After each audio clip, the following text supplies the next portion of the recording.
So, Andrew, what do Mark Cuban, Warren Buffett, or Michael Bloomberg, or Oprah all have in common? They're all clients of the Retirement Education Center? Maybe in our dreams they are, but the other answer is really that they all are billionaires and they all follow smart money habits that we all should want to emulate. And so today we are going to talk about 4 of those smart habits that you're going to want to follow. So stay locked in. Hi, my name is Carson Graves, President and CEO of the Retirement Education Center. And my name is Andrea Graves, Director of Operations at the Retirement Education Center. And thank you for tuning in to the Retirement Education Concepts videos. These videos were created to make the difficult and confusing retirement process simple. Absolutely, Andrew, because with so many different retirement strategies and so many different retirement concepts and so many different retirement products, it is really difficult for consumers to try to digest. Therefore, we actually work with a team of expert advisors to help us build a financial roadmap that will let our clients know when, where, and how they can reach their retirement goals. For additional concepts on how to maximize your retirement income, please subscribe to our YouTube channel and hit the notification bell to be notified when we upload new videos. Well, Carson, you like to make the retirement process simple, but personally, bad habits are hard to break for so many people, whether it's dieting or trying to save money. How do we overcome this? You know what, Andrew? I appreciate that question. And here's the thing. I really do hear that a lot. Bad habits are hard to break. But that's really only half of the story. The other half is that good habits are also equally hard to break. You see, Andrew, you did not gain all of that weight overnight. And you certainly did not get into all of that debt overnight as well. You took little bad steps along the way to get into that particular situation. That is why today I want to give you 4 simple good steps that you can actually take in order to start developing some good money habits. But before we do that, there are 2 rules to retirement income that we always like to give you. And Andrew, what are those 2 rules? Well, rule number 1 is to never run out of money. And rule number 2 is to never forget rule number 1. All right, so let's go ahead now and start talking about how we can break those bad habits and start implementing some good money habits to help you along the way. Well, Carson, the first habit that you want people to develop is to have a written budget. Why is having a written budget important? Well, it's very important, Andrea. One of the main things that we talk about is having a written financial plan, right? So a written financial plan is basically in place to make sure that you can reach your financial goals. Well, equally, when you have a written budget, it's going to help you reach your budgeting goals. And so when you have a written budget, it actually is a roadmap for your expenses that you're actually doing every single month. And so it really allows you to stay honest about what's happening with your money. So you're able to keep track of that coffee that you're buying every single day and making sure that you understand the cost of doing that and all the things that you may do for entertainment purposes on the weekends. You're keeping costs of all of those expenses that you might think are negligible, but they're really, really important to breaking your overall budget. So having a written budget allows you to understand where every part of your expenses are going so you can actually make modifications to get you in line if you're failing to do so. All right, well, thank you for that. So, Carson, another habit that you have listed is to save money every month. Some people might have a contract job or maybe self-employed, and so therefore their income may not be the same every month. So what would you tell that type of person? Yeah, you know what, Andrew, that question is really good. And so, because I know that can be a situation that I understand personally. But here's the thing, what we look at when people make what we call those financial excuses, we look at that as a thing that you must overcome in order to make sure that you break that bad habit of failing to put away money every single month. Because this is what I would tell that particular person, is that, okay, when you're self-employed or you're a contract employee and your money may fluctuate from month to month, ask yourself this: do you actually still pay that car note? Do you still pay that mortgage? Do you still go on that expensive vacation that you should not be taking? So what I usually get in that particular situation from that person is that you are prioritizing all these other expenditures other than the one that you should be prioritizing, which is yourself. So you need to make sure that you not look at those other expenses to pay first and try to accommodate.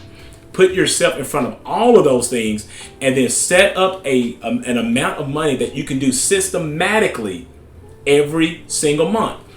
And here's the thing for that particular situation. It may be modest at first. It could be $100, $200, $300, depending on what your means are. But the thing is that when you are self-employed or you're a contract employee, then when you have those explosive months, then you can easily say, you know what, now I can make up for the times I wasn't able to save as much as I wanted to, and then dump dollars inside of your savings at that time. But never fail to put yourself on an auto payment system so you can be saving for your long-term retirement needs and not try to actually help other people like your mortgage company or your loan company or that credit card company reach their retirement goals. Carson, you always have a good answer for my question.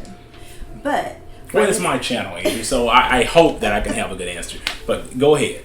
But for this third one, it's quite interesting. You say to avoid immediate satisfaction. So you're saying when I see that piece of chocolate cake on the menu, I should just say no?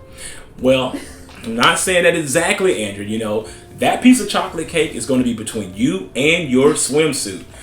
So I'm not the food police, but I can actually play off of what you're asking there. You know, let's just say, for instance, you do go into that restaurant. Maybe you decide not to get that appetizer right away. Okay, that can save you some money right there. That instant gratification. Yes, you're hungry, but maybe you decide that you're just going to wait to the main course. And then if you're still hungry, Andrew, you're welcome to get that piece of chocolate cake. But I'm talking about something that's even more nefarious to your budget plans.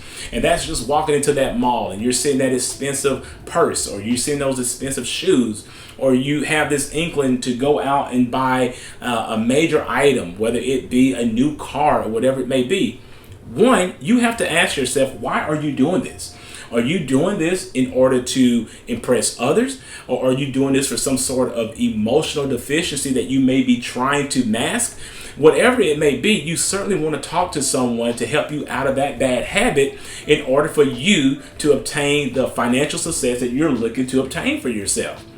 Here's a really quick money hack that you may want to think about. So let's just say you are going to go out and buy a new pair of shoes. Let's say you're going to spend $100 on those shoes at the store. Well, you know, for me, that probably would buy me 4 pair of shoes. But if you're going to buy some shoes like that, fine. But here's the thing, just take the cash that it requires for you to get those shoes, because here's what happens all the time. If you have that credit card on hand, leave that at home. If you have it on hand, if those shoes cost $101 or $102, whatever it may be, if you don't have that money in cash, you're more than likely to pull out that credit card and go ahead and make that purchase. So you're spending more than you really wanted to spend. So go ahead and think about what you're going to pay for certain things and leave that credit card at home. That could help you. Well, Carson, habit number 4 pretty much sums it up. You must live within your means. Absolutely, Andrew. That really does sum it all up. You have to live within your means in order to make sure that you're going to become wealthy and develop good money habits. Now, look, we all want that big house and that nice car. But unfortunately, everyone's income does not allow them to do that. Some people have sufficient income to allow them to live in that 2,500 square foot home, and some people's income is going to allow them to live in that 800 square foot apartment. Doesn't mean that that person in that apartment will not be able to get into that home at some point in the future. So, Andrew, my overarching idea that I want to make sure that I get over to everyone on this particular point is that you need to make sure that you live within your means today, so you can accommodate your means tomorrow. So thank you again, Carson, for those helpful tips. They really were helpful. And thank you for watching. And if you feel that this was beneficial for you, please like this video and share it with a friend. So I really do hope that this information was beneficial for those of you who were watching. Please understand that these videos are created for educational purposes only, and you should always seek out your own financial advisor, your own tax advisor, and or attorney regarding your personal situation. If you are looking for a fiduciary financial advisor to help you with these type of complex financial matters, Please utilize the links in the description below and go ahead and schedule your complimentary consultation with us today. For more information about this topic or any of the other topics that we've created in our other videos, please feel free to reach out to our office or leave any questions or comments in the section below. After this video, please check out our other videos that will give you tips on how to maximize your retirement income. And if you like this video, please give it a thumbs up, subscribe to our YouTube channel, and share it with a friend. Thanks for watching, and remember, if you have questions, we have answers.